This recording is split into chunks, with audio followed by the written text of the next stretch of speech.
अस्सलाम वालेकुम जी, welcome to my channel. I am dietitian Ghulam Sara. आज हम एक ऐसे टॉपिक पर बात करने वाले हैं जहाँ पे बहुत से लोग कंफ्यूज हो जाते हैं और सच बताऊँ इस टॉपिक पे बहुत ज़्यादा मिथ्स भी पाई जाती है। सवाल सिंपल सा है कि अगर हम डाइट स्टार्ट करते हैं तो हमें रोटी किस आटे की खानी चाहिए, व्हीट की, मल्टीग्रेन आटा हो, ओट्स का आटा हो या फिर बेसन का या फिर ज्वार और बाजरा।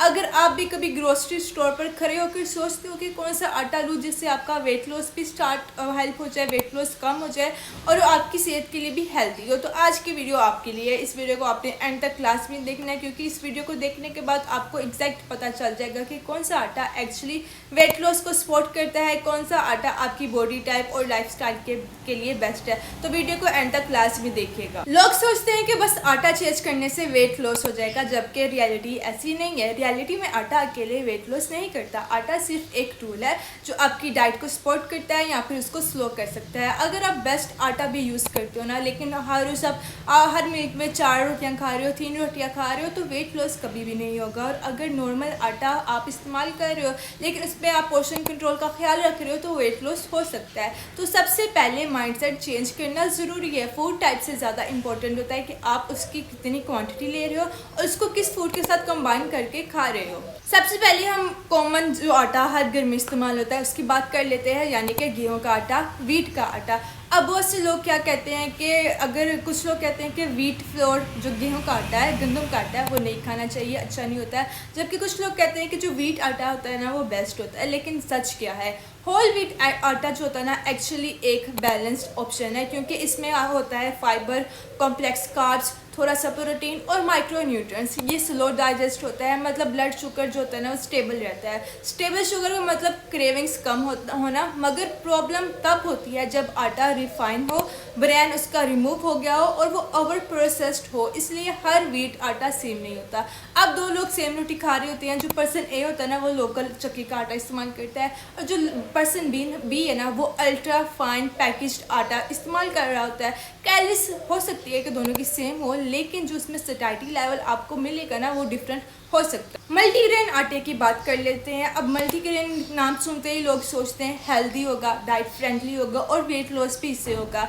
लेकिन इसका सच थोड़ा सा शॉकिंग है। हर मल्टीग्रेन आटा वेट लॉस फ्रेंडली नहीं होता। क्यों? क्योंकि कई ब्रांड सिर्फ 5 to 10% दूसरे ग्रेन्स ऐड करते हैं और नाम रख देते हैं मल्टीग्रेन। इसका मतलब आपको लग रहा होता है कि हेल्दी खा रहे हो, लेकिन रियलिटी में आप ऑलमोस्ट व्हीट ही खा रहे होते हो। मल्टीग्रेन तब बेनिफिशियल होता है जब आपका जो ग्रेन होता है ना वो बैलेंस्ड हो, फाइबर हाई हो और जो उसका प्रोसेस होता है ना वो मिनिमल हो। ओट्स की बात कर लेते हैं। ओट्स आटे में फाइबर हाई होता है, स्पेशली बीटा ग्लूकन। ये फाइबर डाइजेशन स्लो करता है और फुलनेस देता है। इसका बेनिफिट एक ये है कि आप कम रोटी खाकर बिना फुल फील करते हो, मगर एक इशू इसमें ये है कि ओट्स आटे में ग्लूटेन नहीं होता, इसलिए रोटी सॉफ्ट बनाना मुश्किल होता है और लोग यूजुअली इसमें व्हीट मिक्स करके रोटी बनाते हैं। अब बेसन की बात कर लेते हैं। बेसन एक अंडररेटेड ऑप्शन है। इसमें कार्ब्स कम और प्रोटीन ज़्यादा होता है कंपेयर टू व्हीट। प्रोटीन का मतलब भूख कंट्रोल होना, मसल सपोर्ट होना और मेटाबॉलिज्म सपोर्ट होना, इसलिए बेसन रोटी या चिल्ला वेट लॉस में हेल्पफुल हो सकता है। लेकिन बेसन हैवी होता है डाइजेशन में। अगर आपको आपकी जो डाइजेशन है वो वीक है या ब्लोटिंग का प्रॉब्लम आपको होता है तो बेसन डेली यूज़ करना आपके लिए अच्छा ऑप्शन नहीं होगा। अब बात कर लेते हैं ज्वार और बाजरे की। ये एक्चुअली मॉडर्न डाइट फूड से ज़्यादा पावरफुल है। ज्वार ग्लूटेन फ्री होता है, फाइबर रिच होता है, डाइजेशन फ्रेंडली होता है और बाजरा आयरन रिच होता है, स्लो एनर्जी रिलीज करता है और विंटर में बेस्ट है। वेट लॉस पर्सपेक्टिव से ये दोनों गुड ऑप्शंस है क्योंकि ये स्लो डाइजेस्ट होते हैं और इंसुलिन स्पाइक नहीं करते। अब कुछ मिथ्स की बात कर लेते हैं। कहा जाता है कि अगर ग्लूटेन फ्री आटा इस्तेमाल करो या यूज़ करो, उसकी रोटी खाओ तो वेट लॉस हो जाएगा, जबकि सच ये है कि ग्लूटेन फ्री होना वेट लॉस गारंटी नहीं करता। अगर ग्लूटेन फ्री रोटी भी हाई कैलोरीज में हो या आप ज़्यादा क्वांटिटी में खा लो तो वेट लॉस नहीं होगा। ग्लूटेन फ्री सिर्फ उन लोगों के लिए ज़रूरी है जिनको इंटॉलरेंस होती है। अब कुछ लोग डाइट स्टार्ट करते हैं तो उनमें मोटिवेशन आई होती है और वो मोटिवेशन वेट होकर ग्रोसरी में शॉपिंग करने जाते हैं और एक्सपेंसिव आटा खरीद कर ले आते हैं और ये सोचते हैं कि अब तो उनका जो वेट लॉस होगा ना वो फास्ट होगा। लेकिन फिर क्या होता है कि रोटी आप ज़्यादा क्वांटिटी में ले रहे होते हो, उसके साथ जो कॉम्बिनेशन का हो रहा होता है उसमें भी कैलोरीज ज़्यादा होती है। अगर और कुछ लोग उस आटे के पराठे बना के खा रहे होते हैं और ऑयल का भी हिसाब नहीं रखते, ठीक है, जिससे क्या होगा कि कैलोरीज ज़्यादा हो जाएगी और उनकी क्वांटिटी का भी उनको हिसाब नहीं होता। क्वांटिटी का हिसाब ना होने की वजह से कैलोरीज भी इंटेक ज़्यादा हो रही होती है, जिससे रिजल्ट क्या निकलता है कि वेट जो होता है या तो बढ़ जाता है या फिर सेम रहता है और आप फ्रस्ट्रेट हो जाते हो। प्रॉब्लम आटा नहीं करता, प्रॉब्लम क्वांटिटी और कुकिंग मेथड और जो कॉम्बिनेशन आप उस चीज़ के साथ ले रहे हो ना वो कर सकता है। बस एक सिंपल सा रूल आपने याद रखना है, अगर हाई फाइबर आटा होगा ना तो उससे स्लो हंगर होगी और अगर हाई प्रोटीन आटा होगा तो उससे लेस क्रेविंग के चांसेस होंगे और अगर हाईली रिफाइंड आटा होगा ना तो आपको जो भूख है ना वो जल्दी लगेगी। बस जितना आटा नेचुरल होगा उतना वेट लॉस फ्रेंडली, उतना आपकी सेहत के लिए वो हेल्दी होगा। अब बात कर लेते हैं कि कौन सा आटा सबसे बेस्ट है। बेस्ट आटा कोई एक नहीं होता, बेस्ट आटा वो होता है जो आपकी बॉडी को सूट करे, आप रेगुलर खा सको, आपको ब्लोटिंग ना करे, आपको सेटिस्फाई रखे।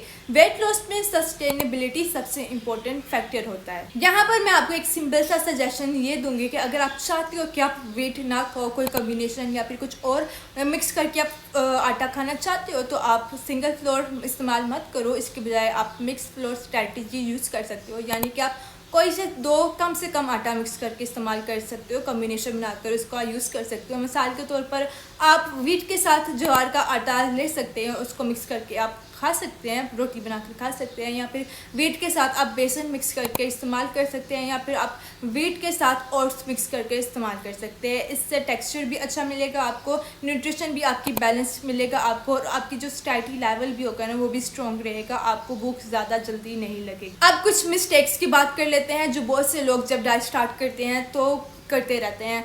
अब बहुत से लोग क्या करते हैं, रोटी तो चेंज कर लेते हैं, डिफरेंट टाइप्स के आटा इस्तेमाल कर लेते हैं, लेकिन जो उसका कुकिंग मेथड होता है ना वो चेंज नहीं करते। पराठा बना के खा रहे होते हैं, ऑयल्स का कोई हिसाब नहीं रख रहे होते, पोर्शन का कोई कंट्रोल नहीं हो रहा होता, लेट नाइट ईटिंग कर चल रही होती है और जो एक्टिविटी भी होती है ना उनकी ज़ीरो रहती है। और फिर बोलते हैं कि हेल्दी आटा काम नहीं करता। आटा का काम मिरेकल कोई जादू या कुछ इस तरह का नहीं करना होता। आटा जो होता है ना वो एज अ सपोर्ट टूल आपका काम कर रहा होता है। इसका मतलब होता है कि वो आपको सपोर्ट करेगा वेट लॉस में, लेकिन आपको दूसरी चीज़ों का भी बैलेंस रखना ज़रूरी है, उनका भी हिसाब रखना ज़रूरी है। जैसे कि एक्टिविटी करना आपके लिए बहुत इंपॉर्टेंट है, आपको पोर्शन कंट्रोल में चीज़ें लेकर चलना बहुत ज़्यादा इंपॉर्टेंट है, कैलोरीज का ख्याल रखना भी बहुत ज़्यादा इंपॉर्टेंट होता है वेट लॉस में। एक बात याद रखो, बॉडी को फ़र्क नहीं पड़ता कि आप व्हीट खा रहे हो या फिर ज्वार की खा रहे हो, बॉडी को फ़र्क पड़ता है कि टोटल कैलोरीज कितनी इंटेक हो रही होती है, फाइबर इंटेक कितना हो रहा होता है, प्रोटीन इंटेक कितना है। अगर ये तीनों चीज़ें बैलेंस में ना तो फैट लॉस होगा। अगर आप वेट लॉस कर रहे हो तो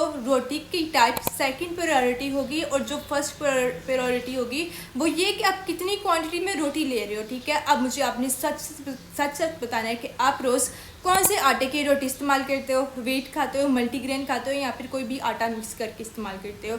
और अगर क्या आपने कभी आटा चेंज करके वेट लॉस ट्राई किया है, क्योंकि कुछ लोग जब भी सोचते हैं कि वजन कम करेंगे तो उनको आटा भी चेंज करना पड़ेगा। वेट गेन का रीज़न रोटी नहीं होता, वेट गेन का रीज़न होता है ओवर ईटिंग करना, माइंडलेस ईटिंग करना और इमोशनल ईटिंग करना। तो best floor for roti on diet का मतलब natural high fibre minimal processing floor जो आपको सूट करे, आपकी बॉडी को सूट करे। और सबसे सेफ चॉइस मेजॉरिटी लोगों के लिए होल व्हीट है, जो आप किसी भी एक हाई फाइबर फ्लोर के साथ मिक्स करके ले सकते हो, या फिर आप वैसे भी होल व्हीट सिंपल यूज़ कर सकते हो। डाइट कॉम्प्लिकेटेड नहीं होती, हम लोग उसे कॉम्प्लिकेटेड बना देते हैं। Simple food, right options, right portion, consistent routine, ये 3 चीज़ें वेट लॉस करती हैं। आज की वीडियो इतनी थी, मिलते हैं अगली वीडियो में। आपके अपना खूब सारा ख्याल रखना। अल्लाह हाफिज़।